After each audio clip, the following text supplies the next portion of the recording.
Ya de licencia de su cargo como intendenta de Montevideo, Carolina Cose lanzó este lunes su campaña como precandidata a la presidencia de la República rumbo a las elecciones internas del Frente Amplio. En un escenario montado en el barrio Villa Española, a pocos metros del Antel Arena, Cose le pidió a los militantes de su partido que sean genuinos y trabajen sin miedo para que Uruguay, dijo, retome el camino de la izquierda. Estamos en un punto de decisión, en eso estamos hoy, en un punto de decisión en el que podemos decidir como uruguayos y como frente amplistas tomar el camino de las grandes mayorías o tomar el camino del retroceso, el camino de la derecha.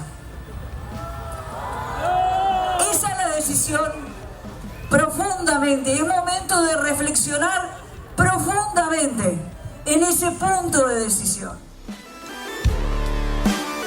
En los primeros minutos de su discurso, Cose dio su visión sobre lo que le pasó al país cuando tomó la opción de derecha. Entre otras cosas, señaló un sistema de salud inestable que se derruía, una salud pública vergonzosa, una educación subsumida en la miseria, falta de inversiones en energía y, añadió, prepararon a las empresas públicas para venderlas. A continuación mencionó varios logros de los gobiernos frente amplistas, como el incremento de la inversión en salud y en educación, el crecimiento de la economía, la apertura de mercados y aumento sostenido del salario real, en lo que definió como un círculo virtuoso de desarrollo y distribución. ¿Cómo se posiciona en esta nueva etapa que inicia en su vida política? ¿Cuáles son sus propuestas, o por lo menos las primeras que pone en juego? Vamos a conversar en los próximos minutos con la ingeniera Carolina Cose. Carolina, buen día, gracias por acompañarnos. Buenos días, ¿cómo les va? Un gusto, un gusto como siempre. Romina, ¿vas tú con la primera pregunta? Sí, la primera tiene que ver con el cargo en la intendencia. ¿Por qué se pidió licencia sin goce de sueldo y no renunció a su cargo como intendenta de Montevideo? Porque es una opción que tomé y es perfectamente legal, es funcional a que me pueda dedicar 100% a la campaña y listo. Listo. No, pero Sí, la listo. pregunta No, supongo que viene por el lado de qué pasa después de las elecciones internas en el Frente Amplio, ¿no?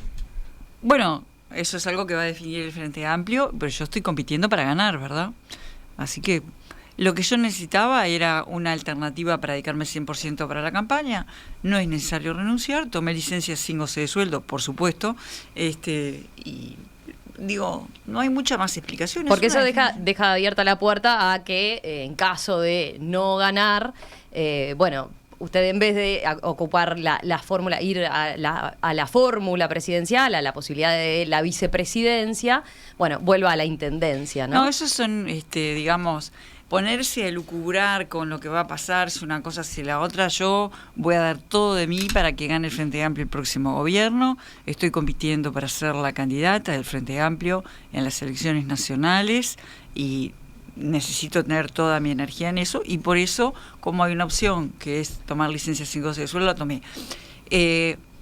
Cada cosa que hago ya no me sorprende, pero por un lado o por otro siempre se disparan 5 teorías distintas. Yo no estoy para teorías conspirativas, estoy para meter para adelante, y no hay más explicación que esa. Sigamos. Dale. ¿Quedaste conforme? No, Romina? porque hablando de teorías conspirativas, es simplemente que a ver, si eso es el escenario en el que usted gana, tendría que dejar la intendencia. Si pierde, el Frente Amplio estableció, que quede a disposición para la fórmula. Por ¿no? supuesto. Yo misma. Por eso, parece poco pero reducido el escenario en el que vuelva a la intendencia, ¿no? quiero tomar licencia sin goce de sueldo, tengo esa opción y no hay nada que me lo impida. Y estoy a disposición del Frente Amplio como siempre he estado, y como ya vengo diciendo en unas 20 entrevistas consecutivas, digamos, voy a hacer lo que el Frente Amplio decida. Si gano, creo que y el que salga segundo, sea Mandú, sea Mario, sea Andrés, para mí son excelentes vicepresidentes. Si yo salgo segunda, eso implicaría que la elección ordena, que a mi criterio es lo más natural, es lo más sabio.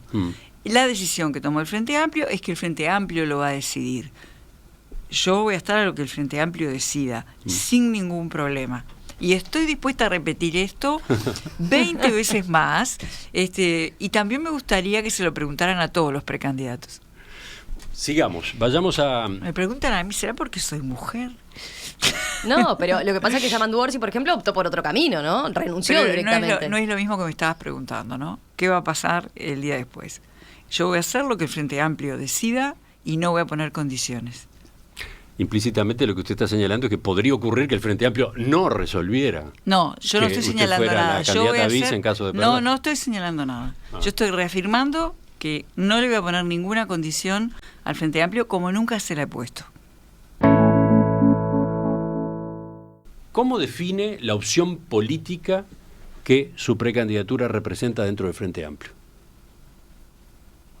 Una opción profundamente frente amplista. Yo me siento profundamente frente amplista y hay una gran cantidad de sectores, alrededor de 20, que fueron los que me propusieron la precandidatura, entre los cuales hay sectores fundacionales del Frente Amplio, partidos muy importantes como el Partido Comunista, como el Partido Socialista, y hay una enorme cantidad de independientes, hay un sector más socialdemócrata, si se quiere, que es el ESA, liderado por Pablo Ferrer y Rafael Michelini y Florencia Astori. Hay una gran cantidad de grupos de distinta extracción. Es una apoyatura diversa que me hace sentir muy cómoda y que de alguna manera enriquece la candidatura y las propuestas, ¿no? Por eso mismo usted decía una opción profundamente frente amplista, pero bueno, todas son profundamente frente amplistas. No, quiero decir en el sentido... Detrás de usted hay varios grupos de distintos posicionamientos a su vez. En el sentido de la diversidad y que es lo que es el Frente. Yo Pero haber dicho cómoda. más directamente, ¿cómo se diferencia su precandidatura de la de Yamandu Orsi, Mario Vergara o Andrés Lima? Nosotros tenemos un programa común. Sí, ¿verdad? por eso. Sí, Entonces... ahí vamos. Todos tenemos trayectorias diferentes. Yo en general soy reticente a decir cómo me diferencio. Me gusta más decir cómo vamos a desarrollar nuestra campaña, ¿verdad? Porque para mí es muy importante que nuestra campaña, que es de competencia, mantenga la unidad. Entonces nosotros también tenemos que ser un ejemplo de unidad. En general, mi trabajo en política es un trabajo alrededor de propuestas. Yo creo que el programa del Frente es muy bueno. Es un programa conceptual, con algunos objetivos, pero marca tonos, marca preocupaciones, ¿verdad? A ese programa hay que enriquecerlo con propuestas rumbo a un plan de gobierno. Y nosotros, yo alguna propuesta empecé a hacer pública, vamos a ir a lo largo de la campaña generando propuestas concretas, como hicimos en la campaña hacia la Intendencia. ¿Verdad? Que durante la campaña generamos propuestas concretas que no estaban en el programa y que después cumplimos. Es una campaña de propuestas. O sea, usted dice que este espacio, esta precandidatura se va a diferenciar. No, por yo no digo que propuestas. sea diferenciar, digo lo que vamos a hacer.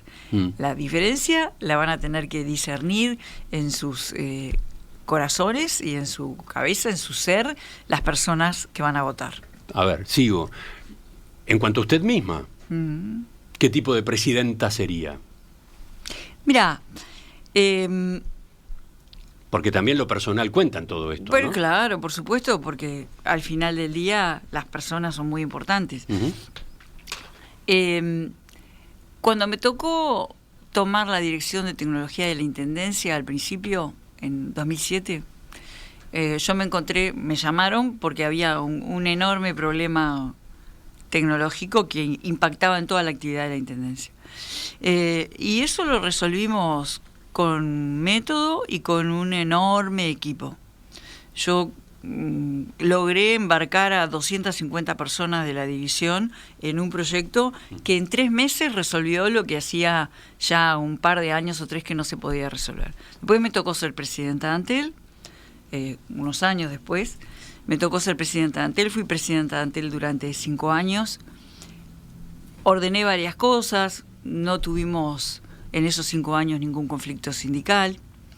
generamos un rumbo estratégico en Antel, cambiamos la matriz de telecomunicaciones del Uruguay, fuimos a buscar empresas como Google para hacer los fuimos a buscar para hacer el acuerdo del cable submarino, el data center y demás.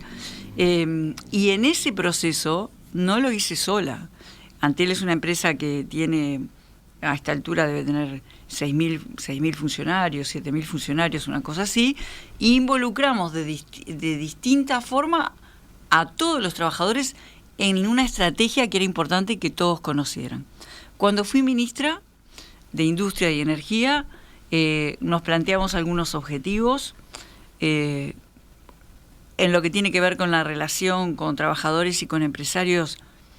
Tuve una muy buena relación con ambos sectores de la vida del país, comprendiendo algo que uno a veces no entiende, que la industria de este país tiene una gran subdivisión en sus rubros y que verdaderamente hay políticas generales que se pueden llevar adelante, pero necesita mucha diferenciación porque distintos rubros necesitan cosas a veces diferentes.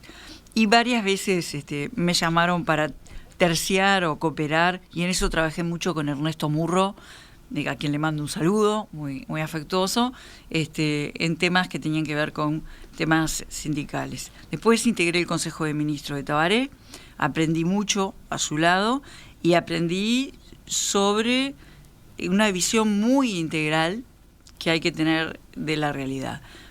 Esa trayectoria forma parte de mí, no soy solo yo, porque esa trayectoria ha implicado grandes equipos de trabajo. En la Intendencia he formado grandes equipos de trabajo, es mi forma de trabajar, por lo tanto, esa sería un poco mi impronta, ¿verdad? Un tema de creo que el próximo gobierno precisa mucha presencia territorial,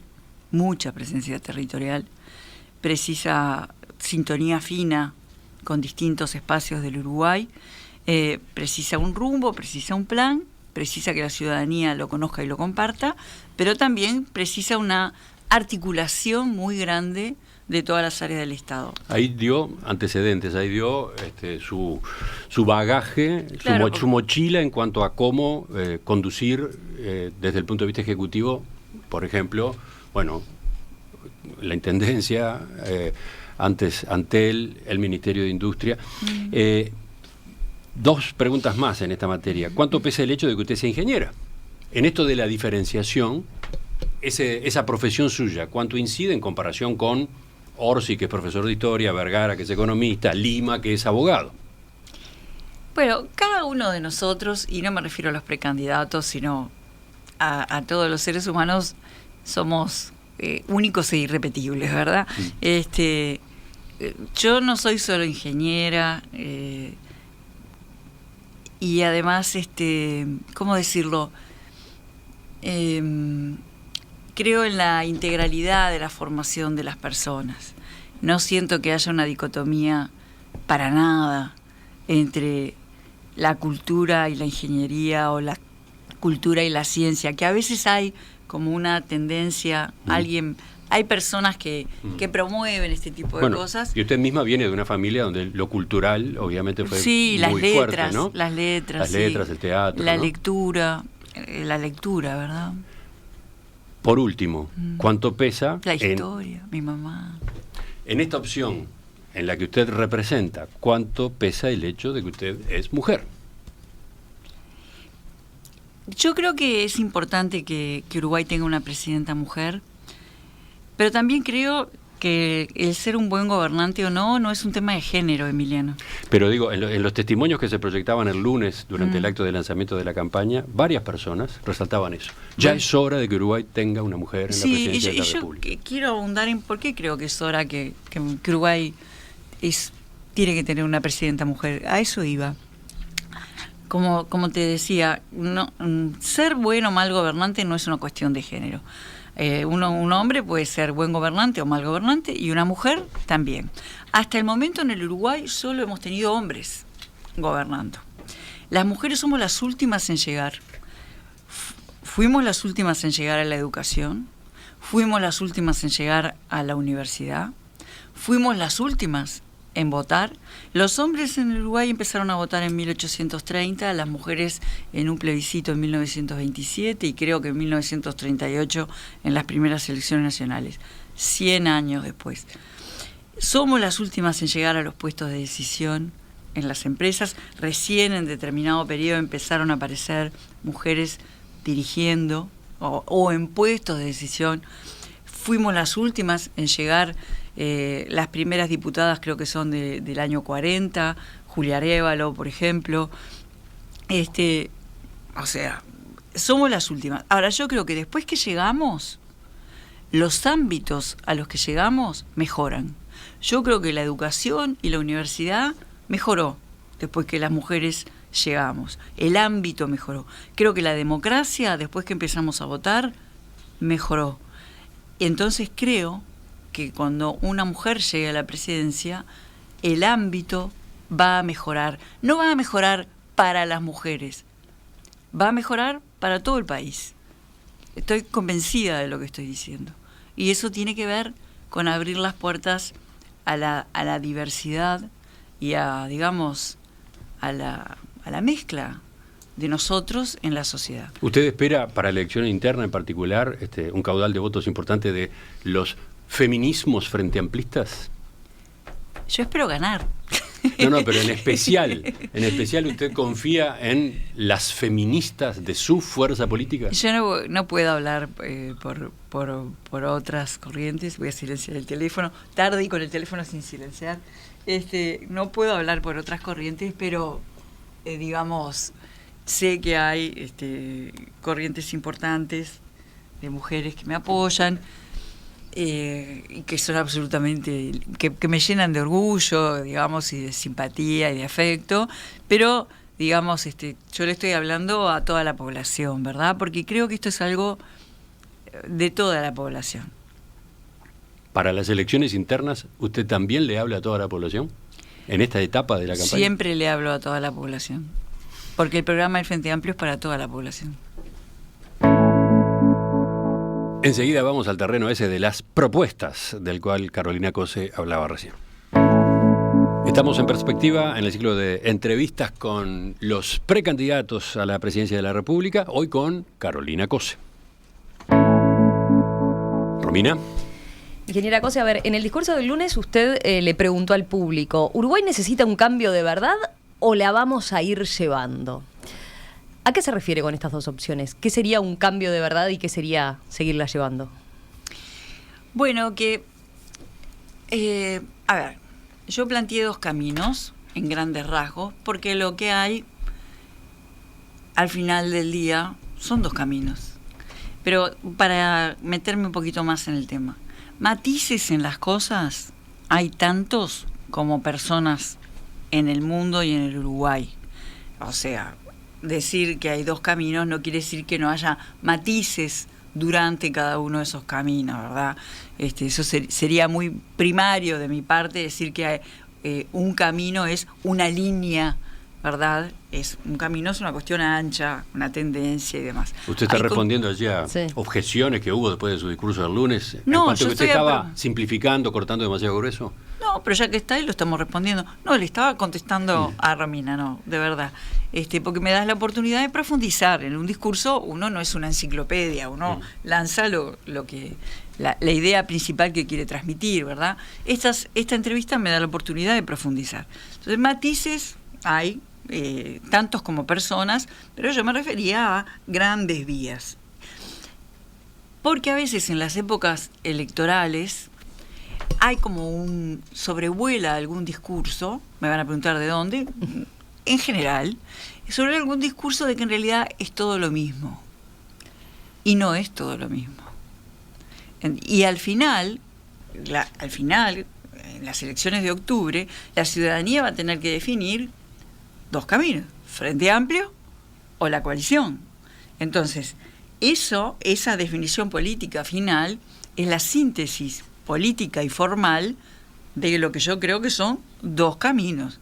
Entonces, por eso me refería a eso y describí qué le pasa al país cuando sigue uno y qué le pasa cuando sigue el otro. Yo creo que el camino, no la gente Y eso traté de ser muy clara en el discurso. Yo no estoy hablando de la gente que votó a la derecha, que votó a este gobierno. No estoy hablando de eso. Ni siquiera estoy hablando de la gente que se siente de derecha. Estoy hablando de qué le pasa a un país cuando sigue ese camino, ¿verdad? Y qué le pasa cuando sigue el otro.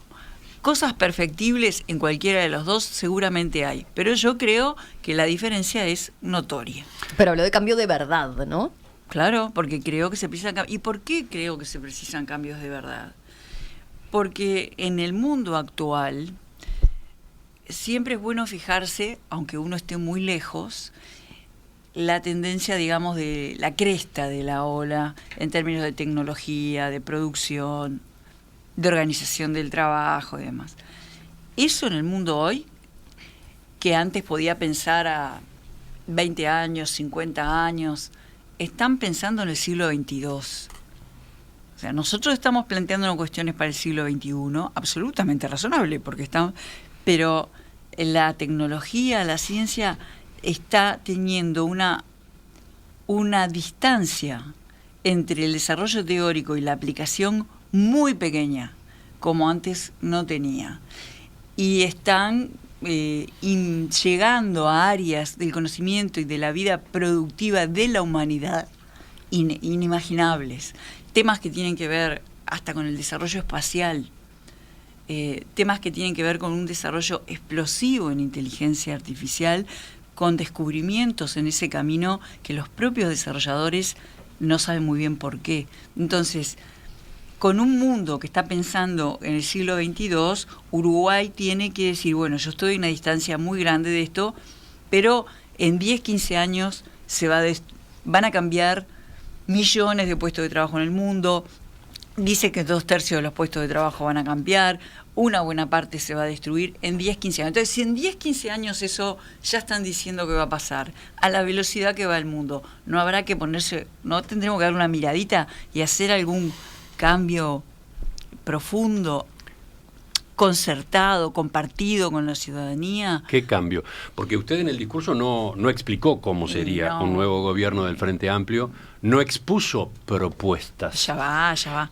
Sí dio su visión sobre lo que significaron los 3 periodos de gobierno de izquierda y lo resumió de alguna manera con esa expresión círculo virtuoso de crecimiento y distribución. Sí. ¿Va también por ahí o iría por ahí con su definición del próximo gobierno? Sí, eso sí, sin duda. Pero en un discurso de lanzamiento, desde mi humilde punto de vista, lo que yo sentía que era necesario y lo que hablé con mis compañeros, tenemos que lanzar un tono de la campaña y ahora van a venir muchísimos más actos, más pequeños, más en comités, también en el interior. Van a venir instancias de publicación de propuestas y demás que van a ir enriqueciendo la campaña. Yo no puedo en un discurso de lanzamiento, lo digo con respeto, volverme enciclopédica porque no me da el tiempo y porque además las cosas requieren su tiempo. Pero a ver, ¿qué es lo que usted ofrece por lo menos en algunos primeros trazos? Sí, cómo no. Yo creo que nosotros, frente a este mundo tan desafiante que tenemos frente a nosotros, tenemos algunos desafíos grandes y tenemos oportunidades. A veces uno tiene capitales activos que da por hechos y de repente es bueno tomar conciencia que uno los tiene. Por ejemplo, nosotros somos un país agroexportador. Bien, bárbaro. Ahí nosotros tendríamos y que fue un sector que de todos los sectores de la economía, mi humilde opinión, fue el que más rápido entendió la ventaja de tomar partido o estar cerca de la investigación tecnológica y científica. Creo que fue el que lo entendió mucho más rápido. Es interesante esa afirmación que hace. Sí, lo viví como ministra. Creo que eso hay que escalarlo mucho más, porque yo he estado visitando y conversando, por ejemplo, estuve conversando largo rato con una cantidad de científicos en una estación de línea, estuve conversando mucho rato con muchas ganas de tener muchas más conversaciones que voy a tener con gente de la Facultad de Agronomía. Las investigaciones que se están haciendo son son de alto nivel. De alto nivel, algunas de una aplicabilidad casi inmediata y otras con un potencial para la producción del Uruguay muy importante. Entonces, desafío y oportunidad. Creo que tenemos en un mundo que va a una velocidad vertiginosa, ser un país agroexportador no es una garantía de seguridad muy grande, ¿verdad? Porque estamos sujetos a los precios de las commodities, a los vaivenes. Ahora bien, tenemos una base científica que está de primer nivel y que yo siento que habría que encontrar una forma, y por eso hablo tanto de la articulación, de hacerla escalar. Escalar con el sector productivo. Entonces, esa es una de las cosas que me parece que son un desafío y una oportunidad. Sigo, y acá le pregunto una percepción mía. De la descripción que usted hizo en el discurso sobre la transformación de Antel en los gobiernos del Frente Amplio, yo deduje que usted le adjudica un papel especialmente importante a esa empresa, incluso como generadora de recursos para el Estado. Sin duda. ¿Es así? Sin duda. Antel le aportó miles de millones de dólares al Estado, sin duda. No, pero es importante verla así, verla en ese... No, es que no es solo eso. Por ejemplo, a ver, ¿por qué hago la consulta? El presidente de la calle Pou, el sábado pasado, discurso ante la Asamblea General, una de sus frases: no es el Estado quien genera la riqueza, pero sí juega un papel, por ejemplo, asistiendo a distintos sectores de la sociedad a efectos de que puedan ser libres. ¿Usted coincide con esa expresión? Bueno, el herrerismo siempre ningunea a las empresas públicas, que digamos... las preparó para venderlas, no lo pudo hacer gracias al plebiscito, y en este periodo los niveles de inversión han sido bajísimos. La calle Pou no es herrerista y no se ha definido como herrerista.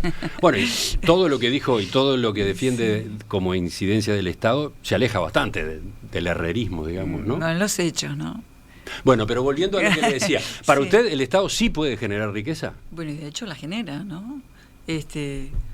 Yo creo que una de las soluciones interesantes que encontró Uruguay, en un camino muy particular de Uruguay, es lograr,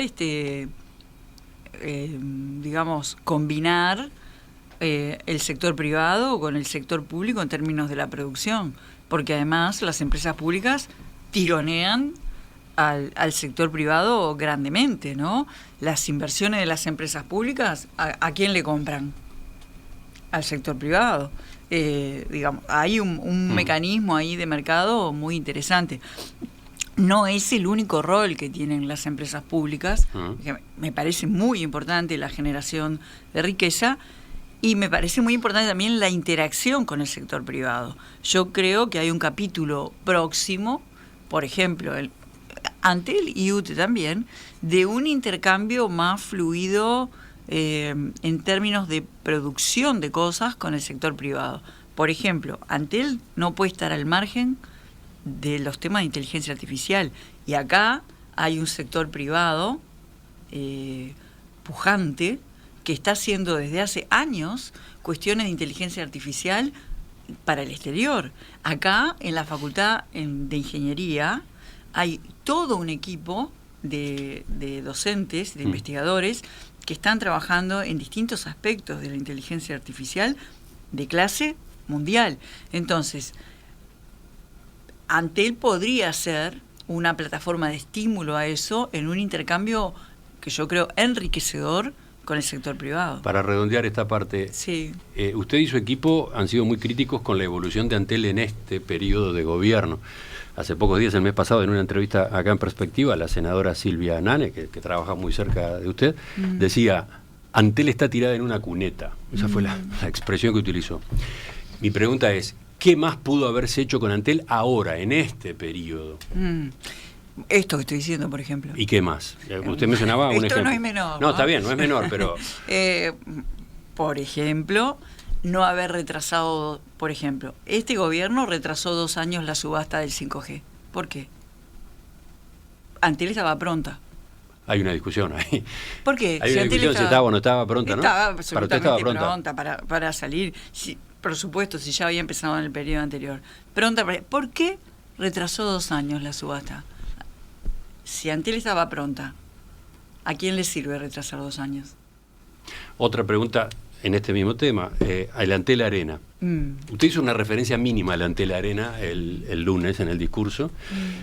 Llamativo eso, después de tanta discusión. Bueno, claro, acababa de ocurrir una novedad muy importante, ¿no? El archivo de la investigación en la justicia penal resuelto por el fiscal correspondiente. Entonces, despejada esa discusión, de nuevo le pregunto, usted que impulsó el Antel Arena, ¿qué cree que se podría haber hecho en este periodo de gobierno con el Antel Arena y no se hizo? Y no apagarlo. ¿Para usted está pagado? Acá hay un tema muy importante. Recién hablábamos de los 2/3 de los trabajos que van a cambiar. Entonces, el Antel Arena es una fábrica de publicidad gratis que tiene Antel y muchas cosas más. Pero además es un lugar para conferencias, para impulsar el turismo de otra clase, el turismo de congresos. Es también un lugar que puede ser generador de contenidos. Este gobierno ha ido a los bandazos para allá y para acá con los contenidos, que primero Antel no tenía que generar contenido porque no era Netflix, y después le pagó millones de dólares a los canales porque entonces sí se precisaban contenidos, después hizo acuerdos. O sea, van para un lado y para el otro. Bueno, muy bien. Pero yo sí creo que la generación de contenidos es muy importante, porque además eso forma parte del ecosistema de un gran filón para el futuro, que es la industria audiovisual, la industria del entretenimiento. Entonces, si estamos hablando de que en un futuro de 10 a 15 años muchos puestos de trabajo van a cambiar, la industria audiovisual, la industria del entretenimiento, muy vinculada a las telecomunicaciones, es algo que hay que mirar particularmente. Hace pocos días tuve el gusto de anunciar con inversores con Zona América la aprobación nuestra de cambio de suelo para la instalación de un parque industrial en la Ruta 102, cuyo primer concreción es un campus audiovisual. Montevideo tiene todas las semanas comprometidas con locaciones, y a lo largo de estos años el cambio cualitativo que ha habido, gracias a una medida de tax break que se inició en los gobiernos de Frente Amplio, es que la industria audiovisual en el Uruguay básicamente estaba cimentada en la publicidad. Muy importante, es importante. En filmar, venir acá a filmar avisos de publicidad para cine, para televisión, etc. Más o menos, a lo largo de los años, la cifra de cantidad de rodajes de publicidad, más o menos, se mantiene más o menos igual, por suerte. Lo que empezó a pasar después de la medida del tax break, que empezó a funcionar en el 2019, es que empezaron a aparecer otros productos, largometrajes, cortometrajes, series, producciones para series, que pasaron de 0 a ser 8, 17, 15 por año. ¿Cuál es la diferencia en esto? Que un rodaje de una publicidad dura unos 3, 4 días. Un rodaje de las otras características dura entre 4 a 6 semanas. Por lo tanto, emplea más gente, emplea más tiempo a la gente. Entonces, ¿por qué estoy vinculando esto? Entretenimiento, cultura, industria audiovisual están estrechamente ligados, y ningunear esas áreas es también no tener en cuenta que en el mediano plazo nosotros vamos a tener que generar puestos de trabajo, y ahí tenemos una oportunidad. Le pueden contestar, no se está ninguneando ese sector hoy. Lo que usted sostiene es que desde Antel, concretamente, sí, claro, desde Antel habría que impulsarlo, promoverlo. Es que a Antel le conviene, que eso es lo que el gobierno al principio no tenía claro. Recordemos que el presidente de Antel duró, no sé, unas semanas, en el marco de estos cambios constantes que ha habido en los cuadros de gobierno, que efectivamente no estaban preparados para gobernar, pero a Antel le conviene generar contenidos, como siempre he dicho, que es un camino que encontraron las empresas de telecomunicaciones hace, yo diría, ya 5, 6, unos 6, 7 años. Y que Antel encontró ese camino también. ¿Y el Antel Arena en particular es una base a esos efectos? El Antel Arena es una base a esos efectos y además es una fábrica de publicidad gratis. Enseguida continuamos. Romina, la próxima pregunta. Ingeniera Cosa, a ver, usted fue muy crítica de los gobiernos de los partidos tradicionales en cuanto a sus inversiones en energía, ¿no? Y destacó, en cambio, el cambio de matriz energética que se llevó a cabo en los 3 periodos del Frente Amplio. Ahora, pensando en un gobierno donde usted fuera presidenta, ¿qué pasaría en este rubro? Bueno, pasaría que habría que revisar, primero, el cambio de la matriz energética quedó un poquito parado, y eso hay que volverlo a mirar porque creo que Uruguay va a necesitar más energía. ¿Por qué? Antes de entrar ahí, me voy a desordenar un poquito. El cambio de la matriz eléctrica fue muy importante no solo por liberarnos de los combustibles fósiles en la generación eléctrica, lo cual tiene una gran cantidad de ventajas, sobre todo en la incertidumbre de los precios de los combustibles fósiles, para un país que no tiene combustibles fósiles, pero además, al tener ya más del 90% de la matriz eléctrica con combustible, con energía renovable, eso a nivel internacional habilita a Uruguay a postular a proyectos.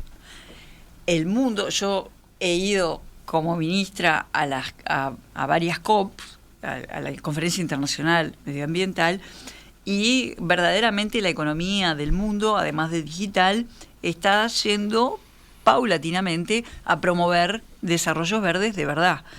Entonces, en ese sentido empiezan a aparecer oportunidades de inversión en los países que si el país no tiene más del 90% de energía eléctrica renovable, ni directamente no se puede inscribir. Uh-huh. Entonces, esa es una importancia. Eso da una idea de la importancia. Uruguay tiene que encontrar todos los nichos posibles para desarrollarse en este mundo que vendrá. Todos los nichos posibles.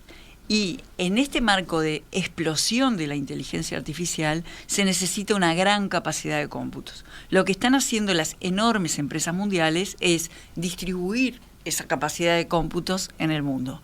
Eso que se traduce en que tienen enormes data centers para su uso propio, para distribuir esa capacidad de cómputo.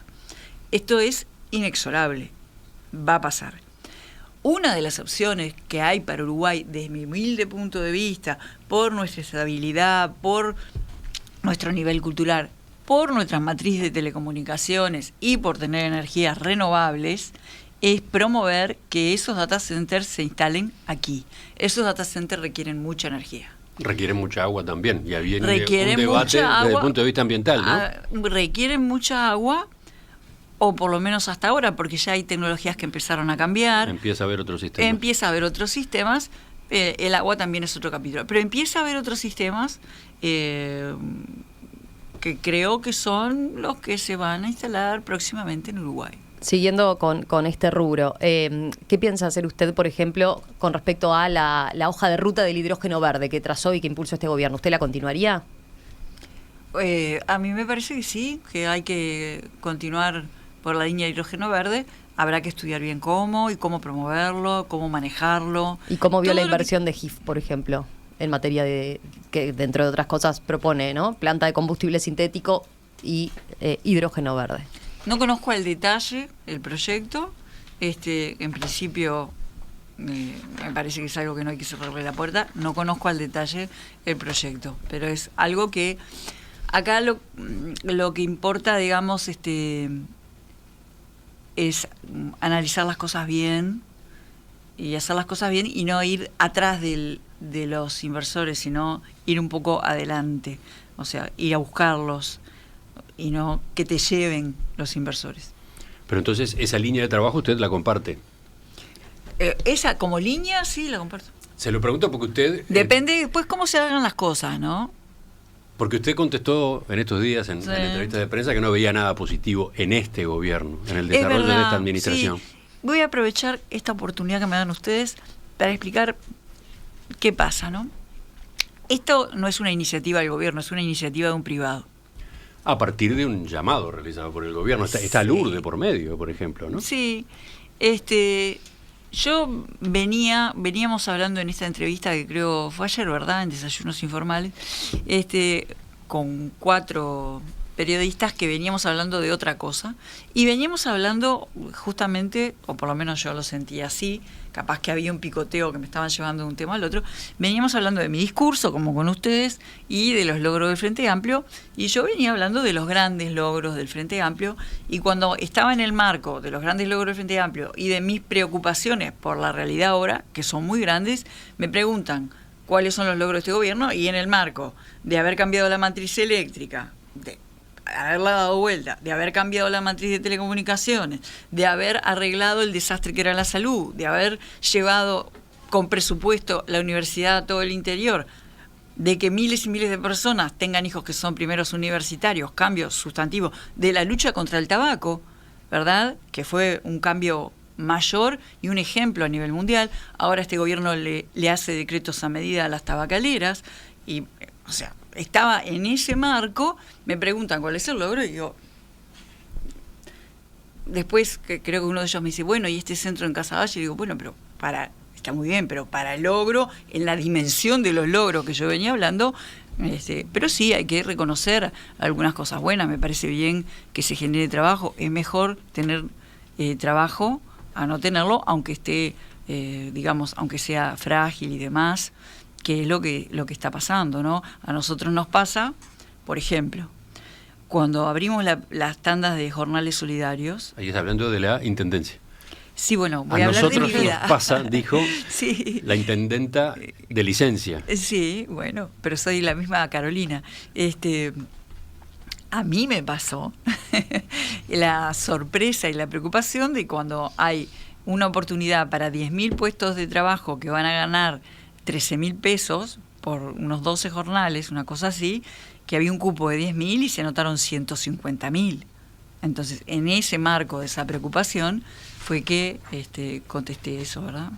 Igual creo que, digamos, este ha sido un gobierno inestable.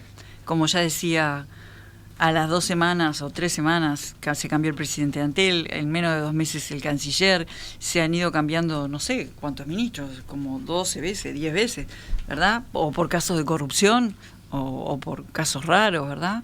Entonces ha sido un gobierno inestable que no estaba preparado para gobernar. Ese es su diagnóstico. No, digo, hay es otra la manera. realidad. No, pero hay otra manera de examinar ese mismo fenómeno de cambio en cargos de gobierno, que es lleva al ministro de Turismo el por un caso gobierno de revisa corrupción. y corrige, ¿no? Eso sería razonable y bueno, pero sí, se te va a los 2 meses el canciller y dice no quiero saber más nada con la política.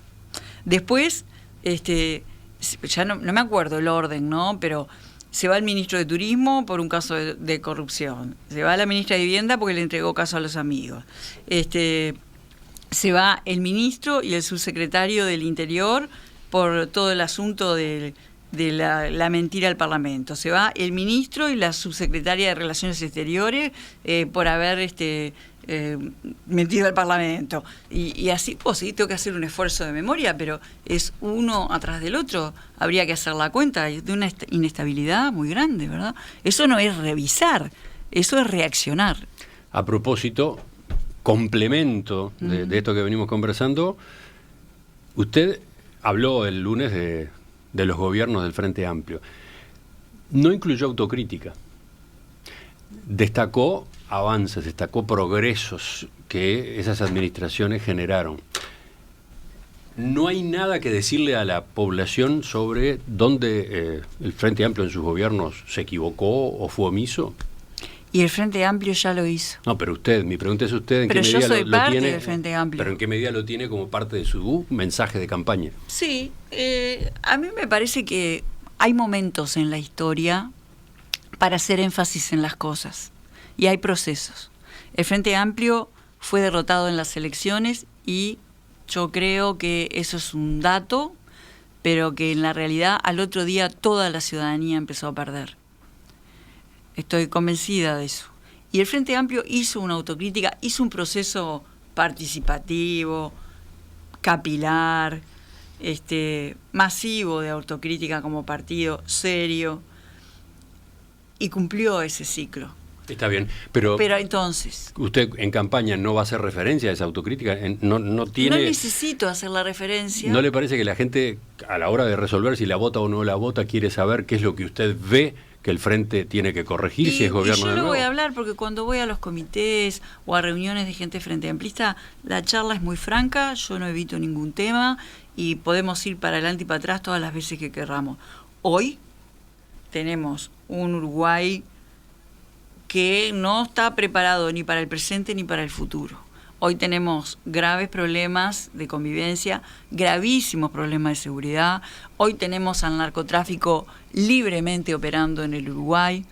Hoy tenemos todas las herramientas de control de activos desarticuladas. La LUC tuvo una gran responsabilidad en eso.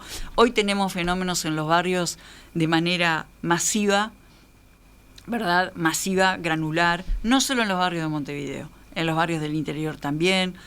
Hoy tenemos inseguridad en los temas de trabajo, no sabemos muy bien para dónde va a ir la economía, entonces la preocupación mayor es lo que está pasando hoy. Si queremos hablar del pasado, yo con mucho gusto... No, pero mi pregunta es si usted, cuando va a buscar votos fuera de la masa frente amplista, porque usted señalaba recién, cuando voy a los comités de base hablamos muy francamente, sí, pero usted va a dirigirse, y sobre todo si termina siendo candidata en octubre, va a tener que hablarle al conjunto de la población. Sí. A esa población, en materia de autocrítica, no le va a hacer ninguna, ¿cómo decirlo?, ninguna declaración, ningún señalamiento, ninguna introspección. Sí, podemos hacer introspecciones. No, pero capaz que no lo considera necesario, no sé. No, sí, depende del momento, depende para qué. Si, digamos, uno no se hace... Cuando uno se comunica, a mí me pasa, yo no me libreto.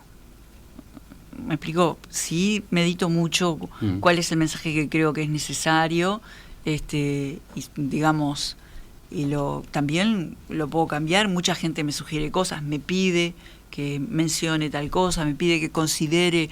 A veces me bajo a dar un discurso y la gente me pide, habla más de tal cosa o de tal otra. Me lo piden como una inquietud que yo valoro mucho, ¿verdad?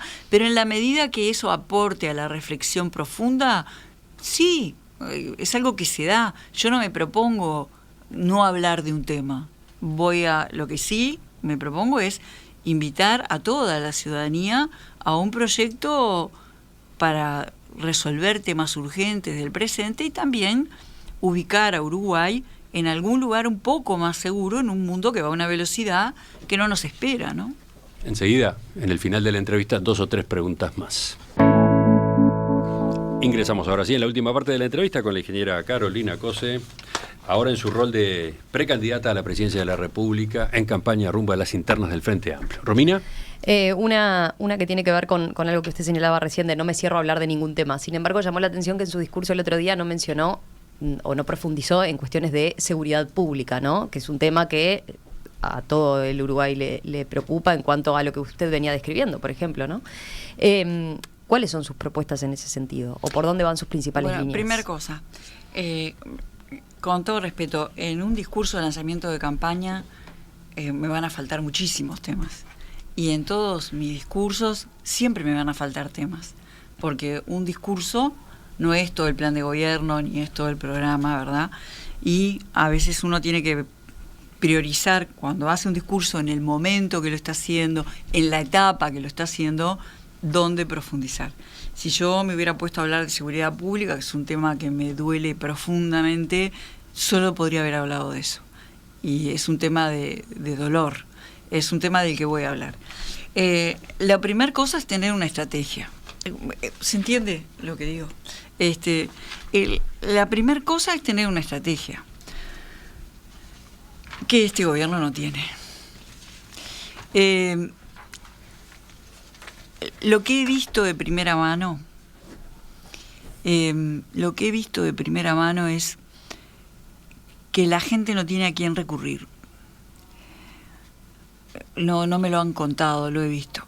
Además de la situación que se está viviendo, de toques de queda tácitos, de que van autoridades de un ministerio a explicarle a los niños en una escuela que cuando hay tiroteos se tienen que tirar al piso. Y está bien que le expliquen eso. Lo que me duele es que tenga que suceder. De tener que retirar, intendenta, cuadrillas de lugares porque vuelan los tiros o son amenazadas directamente. Además de eso, que vivo de primera mano y en el interior también, creo que hay que tener muy fuerte presencia territorial. Pero no solo yo lo creo. Creo que me imagino, además de temas que tienen que ver con reforzar en distintos aspectos, quizás en capacitación, cuestiones técnicas que tienen que ver con la represión, que hay que tenerlo, sin duda. Yo no soy ingenua y sé que el factor represión tiene que estar potente. Hay que tener una política de presencia, me imagino, a salud, articulando con el INAU, articulando con ANEP, articulando con cultura, con deporte, en los lugares, ¿verdad? Hoy no hay referencias y, digamos, eso es grave. Al mismo tiempo creo que además hay que reprimir a los delincuentes que manejan el negocio. Hay que cerrar Boca de Pasta Base y la Intendencia de Montevideo ha ayudado mucho en el cierre de Boca de Pasta Base. Pero eso es el síntoma. Hay que ir a fondo en la causa. Y uno de los síntomas mayores es la facilidad para lavar activos. Por eso la flexibilización. ¿A quién sale ganando para mover $100.000 sin tener que rendir cuentas? De a $100.000 se puede mover. ¿Quién sale ganando? ¿Los ciudadanos comunes? ¿De a pie? ¿Las empresas? No. ¿Quién sale ganando? Entonces, pero en esa materia, por ejemplo, ¿qué haría? Estoy pensando, eso estaba en la LUC y la ciudadanía votó y lo confirmó. Encontraremos la forma normativa de restablecer los controles y controlar el lavado de activos. Las fronteras. O sea, hay como una, digamos, lo que está teniendo mucha libertad es el narcotráfico. Entonces, hay que hacer una estrategia a varias puntas de acompañamiento y sostén de la sociedad para prevenir en los lugares con los aliados territoriales. La escuela es un aliado territorial, las organizaciones de barrio, los clubes de barrio, distintas organizaciones sociales son aliados territoriales y organismos del Estado coordinando la acción. No que vaya uno, haga algo, todo las toma, que haya una acción coordinada. Y al mismo tiempo, todo el resto de la película, ¿no? El control del lavado de activos es bastante vox populi, el lavado de activos en el Uruguay. El control de las fronteras. ¿Quién es su referente en esta materia? ¿Seguridad pública, narcotráfico, lavado de activos? Tenemos un equipo bastante grande con distintas especialidades. Por ahora no voy a dar nombres. Chau, marcho. Sí. Es una pregunta que hay que hacerle a todos los precandidatos en el comienzo de la campaña y no siempre está la respuesta. No, porque estamos en el comienzo de la campaña, pero sí tenemos un equipo de elaboración muy grande, diverso, con distintas especialidades. ¿No va a mencionar ningún nombre? No. Lo vamos a ir mencionando a poquito. Para terminar, porque en estas entrevistas es importante que con los precandidatos tengamos información sobre sus propuestas. Creo que es un perfil que nos interesa que figure de manera preponderante en estos diálogos. Está muy bien. Le hicimos unas cuantas preguntas en esta materia justamente, pero capaz que usted iba a empezar por otro lado. A ver, por ejemplo, no sé, en materia social, ¿cuál es la que usted menciona en primer lugar si le preguntan propuestas? Niños y niñas, pobreza infantil. De eso algo hablé cuando acepté la precandidatura. Lo vamos a seguir profundizando, pero para tirar un par de líneas, estas propuestas hay que madurarlas, pero grandes líneas.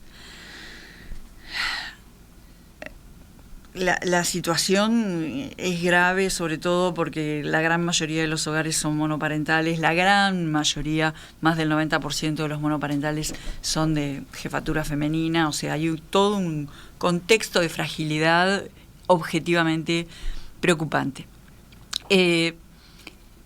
Hay una herramienta que son las transferencias que hace el gobierno, que es una herramienta importante, que tiene dos sistemas. Hay un sistema para las asignaciones y hay un sistema para el TUS. Entonces tenemos dos... TUS, Tarjeta de Uruguay Social. Tarjeta de Uruguay Social, perdón. Entonces tenemos dos sistemas que no se hablan entre sí. Entonces, primer cosa, creo que hay que consolidar la información. No quiere decir tener el mismo software para dos cosas, eso no sé, pero hay que consolidar la información para tener mejor información, para apuntar mejor en la situación. Ese es un primer tema, consolidación de datos, consolidación del sistema. El otro tema es universalización de esta herramienta. Un 25% del público objetivo está por fuera de estos sistemas, o sea que no le estamos llegando a un 25% de la gente que le tendríamos que llegar con las transferencias. Va a haber que trabajar ahí. Creo también, de vuelta a la presencia territorial, el trabajo en la autonomía económica de las mujeres, ¿verdad? Así que creo que viene como un paquete en ese sentido.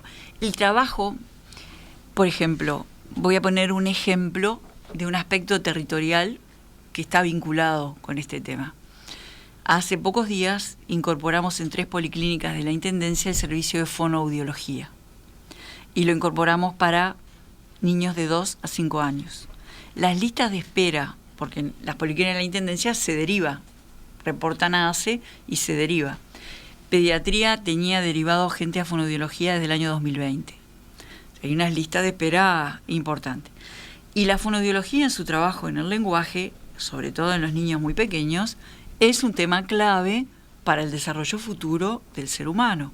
Entonces, lo puse como un ejemplo de acciones territoriales que tienen que ir junto con otras, fortaleciendo esa población frágil, de la misma manera que tienen que ir generando posibilidades de capacitación para las mujeres. Ahora, una mujer que está en una situación así, que es cabeza de familia, que está sin trabajo, que forma parte de estos números de pobreza infantil, ¿cómo va a hacer para ir a estudiar o para trabajar si no tiene con qué dejar los nenes o tiene una persona mayor a su cargo? Entonces lo que va a tener que volver a aparecer es una reformulación de un sistema de cuidados. Tendrá que ser gradual, tendremos que empezar probando en un lugar, pero vamos a tener que poner una batería de cosas al mismo tiempo dirigido para ahí, y creo que es un tema de toda la sociedad.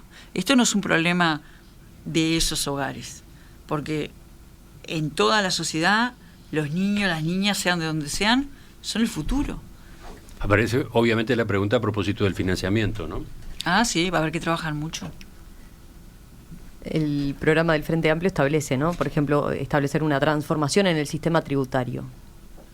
Habrá que ver cómo, es en el marco de un plan que no es solo eso, ¿no?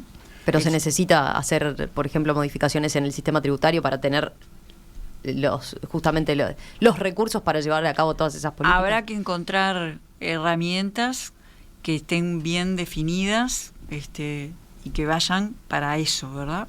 Habrá que encontrarlo, no es lo único. Yo creo que hay que poner todo junto. Queda este tema absolutamente abierto, lo dejamos para la próxima con ustedes, con otras personalidades, nombres de su equipo, de su espacio dentro del Frente Amplio. Muy bien, la semana que viene vamos a dar alguna novedad sobre otros temas, así que los invito también. ¿Alguna propuesta más? Ingeniera Carolina Cosé, gracias por acompañarnos esta mañana. Gracias, muchas gracias.